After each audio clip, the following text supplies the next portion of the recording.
ప్రజాపాలన ప్రజాప్రభుత్వం పేరుకేమో మరి మేము చాలా ప్రజాస్వామికంగా ఉన్నాము అని చెప్పి తెల్లారి లేస్తే పాడిందే పాటరా అన్నట్టు ప్రతిరోజు అరిగిపోయిన గ్రామ్ఫోన్ రికార్డు లాగా ముఖ్యమంత్రి నుంచి మొదలు పెడితే మరి మంత్రుల దాకా అందరూ ఒకటే మాట ప్రజాపాలన ఇందిరమ్మ ప్రభుత్వం అని చెప్తారు. కానీ నిన్న గవర్నర్ గారు ఉభయ సభల్ని ఉద్దేశించి చేసిన ప్రసంగం మీద, అందులోని డొల్లతనం మీద, అందులో చెప్పిన పసలేని విషయాల మీద, అందులో చెప్పిన పచ్చి అబద్ధాల మీద ఈరోజు మా పార్టీ తరపున శాసనసభలో గౌరవనీయులు మాజీ మంత్రివర్యులు సూర్యాపేట శాసనసభ్యులు పెద్దలు జగదీశ్వర్ రెడ్డి గారు మాట్లాడడం మొదలుపెట్టి కేవలం 10 నిమిషాలు కూడా కాకముందే 6 నిమిషాల లోపలనే ఈరోజు ఉద్దేశపూర్వకంగా అటు మంత్రులు ఇటు కాంగ్రెస్ పార్టీకి సంబంధించిన శాసనసభ్యులు రన్నింగ్ కామెంటరీ చేస్తూ ఆయన ప్రసంగానికి అంతరాయం కలిగిస్తూ ఇష్టం వచ్చిన కామెంట్స్ చేస్తూ ఉంటే జగదీశ్వర్ రెడ్డి గారు ఏమాత్రం సంయమనం కోల్పోకుండా చాలా చక్కగా రాష్ట్రంలో ఎండిపోతున్న పంటలు, రాష్ట్రంలో అధోగతి పాలైన వ్యవసాయం, రైతుల కష్టాలు, జరగని రుణమాఫీ, పడని రైతు బంధు ఇవన్నీ ఎండగడుతూ తన పద్ధతుల్లో చాలా స్పష్టంగా ప్రభుత్వానికి ఇవాళ ఒక హెచ్చరికలాగా రాష్ట్ర ప్రజల తరపున చేస్తుంటే అమలు కాని 6 గ్యారంటీలు, ఇచ్చిన 420 హామీల వాగ్దాన భంగం, వీటన్నిటి మీద విమర్శలతో ఇవాళ దాడి చేస్తుంటే తట్టుకోలేని ప్రభుత్వం ఈరోజు నీతిబాహ్యంగా నిస్సిగ్గుగా ఇవాళ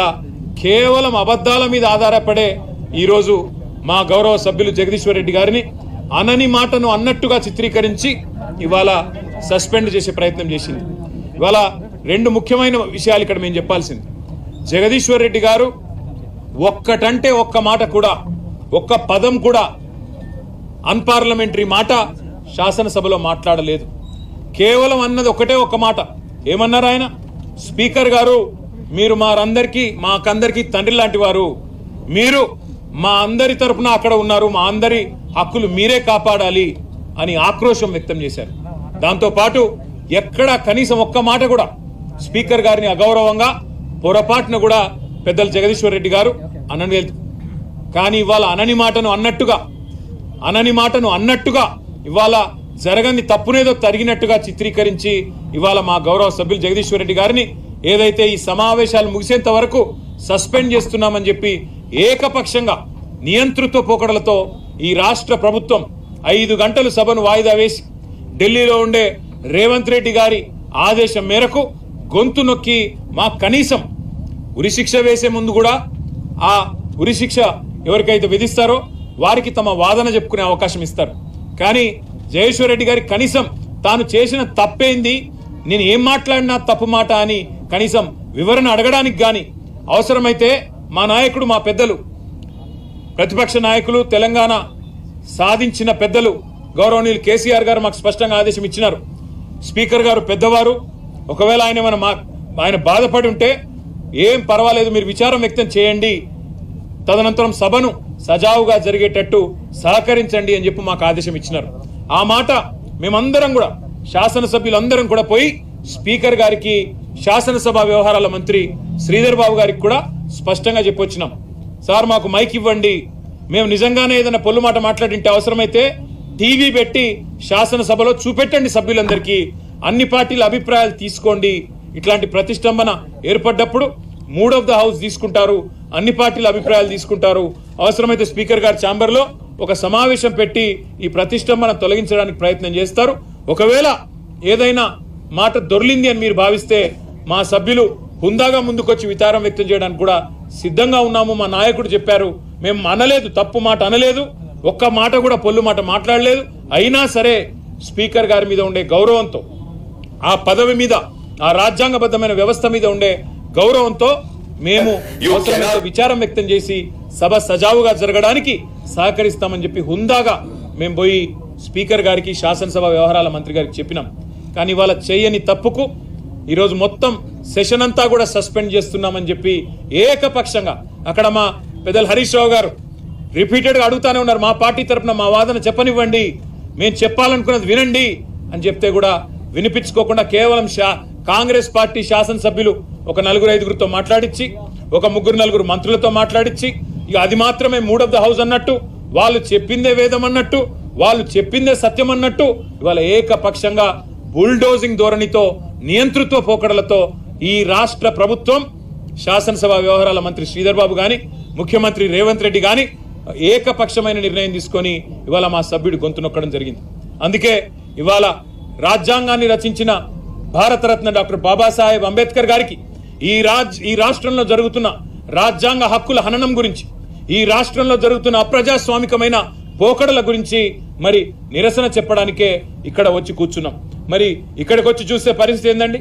ఇక్కడికి వచ్చి చూస్తే ఆ మహానుభావుడు ప్రపంచంలోనే అతిపెద్దదైన 125 అడుగుల డాక్టర్ బాబాసాహెబ్ విగ్రహం ఏదైతే కేసీఆర్ గారి ప్రభుత్వం ఏర్పాటు చేసిందో, కనీసం ఆ విగ్రహానికి కూడా అక్కడ పోయి కూర్చునే దానికి అవకాశం లేకుండా ఇక్కడ గేట్లు మూతలు పెట్టి ఆ మహానుభావుని కూడా సంకెళ్లతో బంధించిన ఒక నీచమైన ప్రభుత్వం కాంగ్రెస్ ప్రభుత్వం అని చెప్పుకోక తప్పదు. పేరు గొప్ప ఊరు దిబ్బ అన్నట్టు, పేరుకేమో ప్రజాపాలన, చేసేవేమో అన్ని అప్రజాస్వామిక పనులు అన్నట్టుగా ఇవాళ ఏకపక్షంగా పెద్దలు జగదీశ్వర్ రెడ్డి గారి గొంతు నొక్కడం అంటే ఇది జగదీశ్వర్ రెడ్డి గొంతు నొక్కడం కాదు, ఆయన ఒక్కడికి జరిగిన అవమానం కాదు. ఈ రాష్ట్రంలోని రైతాంగం తరపున, ఈ రాష్ట్రంలోని ఆడబిడ్డల తరపున నెలకు 2,500 రూపాయలు కావాలని గొంతు విప్పినందుకు, రాష్ట్ర రైతాంగం తరపున రుణమాఫీ జరగలేదు అని చెప్పి ప్రశ్నించినందుకు, రాష్ట్ర రైతాంగం తరపున ఎండుతున్న పంటల విషయంలో మా పార్టీ తరపున ప్రభుత్వాన్ని నిలదీసినందుకు, రాష్ట్ర పేదవాళ్ల తరపున పెంచని పెన్షన్ల గురించి, అమలు కాని 6 గ్యారంటీల గురించి, 420 హామీల గురించి ప్రశ్నించినందుకు తట్టుకోలేక ఈరోజు ప్రభుత్వం ఒక కుయుక్తితో మా సభ్యుడిని సస్పెండ్ చేసింది. అందుకే నిరసనగా మేమందరం కూడా ఇక్కడ కూర్చున్నాం. ఇవాళ వాళ్ళు అనుకుంటా ఉన్నారు కేవలం ఒక గొంతు నొక్కినంత మాత్రాన, శాసనసభలో మా పార్టీ యొక్క సభ్యుడి యొక్క ప్రసంగానికి అంతరాయం కలిగించినంత మాత్రాన ఏదో సాధిస్తామని చెప్పి వాళ్ళు భ్రమపడతా ఉన్నారు. కానీ రాష్ట్రంలోని ప్రజలు అన్ని గమనిస్తా ఉన్నారు. 15-16 నెలల్లో కేవలం 20% కమిషన్లు, ఢిల్లీకి మూటలు పంపడం మీద ఉన్న దృష్టి ఈ రాష్ట్రంలోని పేదలకు మేలు చేయాలనే విషయంలో మాత్రం ఈ ప్రభుత్వానికి ఎంత మాత్రం లేదు అనేది ప్రజలకు కూడా అర్థమైపోయింది. కాబట్టే ఇవాళ ముఖ్యమంత్రి గారిని ఎక్కడికక్కడ ప్రజలు శాపనార్థాలు పెడతా ఉన్నారు. ఇవాళ జగదీశ్వర్ రెడ్డి గారు ఒక్క పొల్లు మాట కూడా మాట్లాడలేదు. రేపు రాష్ట్ర వ్యాప్తంగా మేము బీఆర్ఎస్ కార్యకర్తలకు కూడా పిలుపునిస్తా ఉన్నాం. కాంగ్రెస్ పార్టీ యొక్క అప్రజాస్వామిక వైఖరికి వ్యతిరేకంగా, ఈ ముఖ్యమంత్రి, ఈ ప్రభుత్వం యొక్క అహంకార నియంతృత్వ పోకడలకు వ్యతిరేకంగా రాష్ట్ర వ్యాప్తంగా అన్ని నియోజకవర్గ కేంద్రాల్లో కూడా ప్రభుత్వం యొక్క దిష్టిబొమ్మల దహనానికి వెంటనే మీరు పిలుపునిస్తూ, దాంతో పాటు బడ్జెట్ సమావేశాల్లో నిజానికి అన్ని కూడా మేము ప్రశ్నించబోతా ఉన్నామని వాళ్ళకి తెలుసు. మరి బడ్జెట్ సమావేశాల్లో బీఆర్ఎస్ ఉంటే ఖచ్చితంగా మరి ప్రజల తరపున గట్టిగా దాడి చేస్తారు, గట్టిగా ప్రశ్నిస్తారు. 420 హామీలు, 420 పనులు, ఈ కాంట్రాక్ట్లు, కమిషన్లు, మరి ఢిల్లీకి మూటలు అన్ని వెలుగులోకి వస్తాయనే భయంతో మా గొంతు నొక్కే ప్రయత్నం ఏదైతే చేస్తా ఉన్నారో తప్పకుండా దీనికి మరి ప్రజలు కూడా సమాధానం చెప్తారు, మేము కూడా సమాధానం చెప్తాం.